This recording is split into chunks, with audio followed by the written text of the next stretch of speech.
اعوذ باللہ من الشیطان الرجیم بسم اللہ الرحمن الرحیم ولا تؤتوا السفہاء اموالکم التی جعل اللہ لکم قیاما۔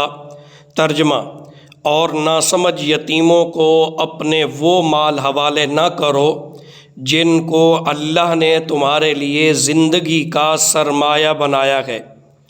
پیچھے آیت نمبر 2 میں یتیموں کا مال ان کو سپرد کرنے کا حکم گزرا، جس سے بظاہر یہ سمجھا جا سکتا ہے کہ یتیموں کا مال بہرحال ان کے حوالے کر دینا چاہیے، خواہ ان کو معاملات کا سلیقہ بھی نہ ہو اور وہ اس کی حفاظت پر قادر نہ ہوں۔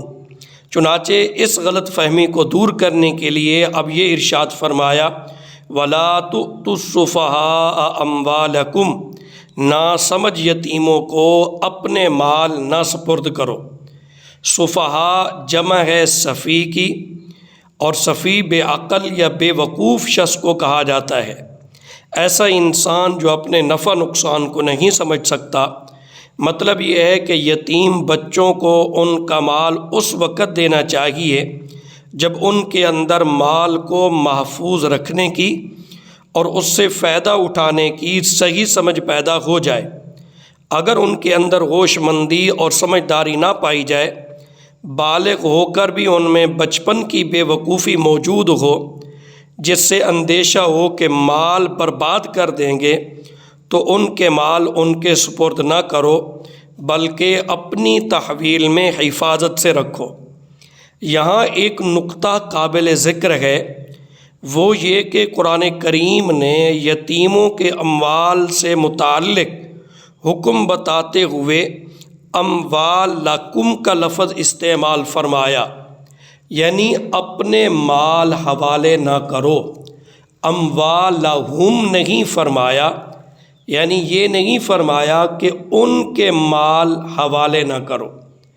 اس میں اس طرف اشارہ ہے کہ یتیموں کے مالوں کو اپنے اوپر خرچ کرنے کے بارے میں تو ان کے مال کو اپنا مال نہ سمجھو، لیکن حفاظت سے رکھنے کے بارے میں ایسا سمجھو جیسے تمہارا ہی مال ہے۔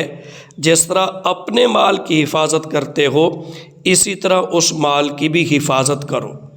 یعنی جب خرچ کرنے کا موقع آئے تو سمجھو یہ میرا مال نہیں، یہ میرے پاس امانت ہے، اور جب حفاظت کی ذمہ داری ہو تو یوں حفاظت کرو اور ایسے سمجھو گویا کہ یہ میرا اپنا ہی مال ہے۔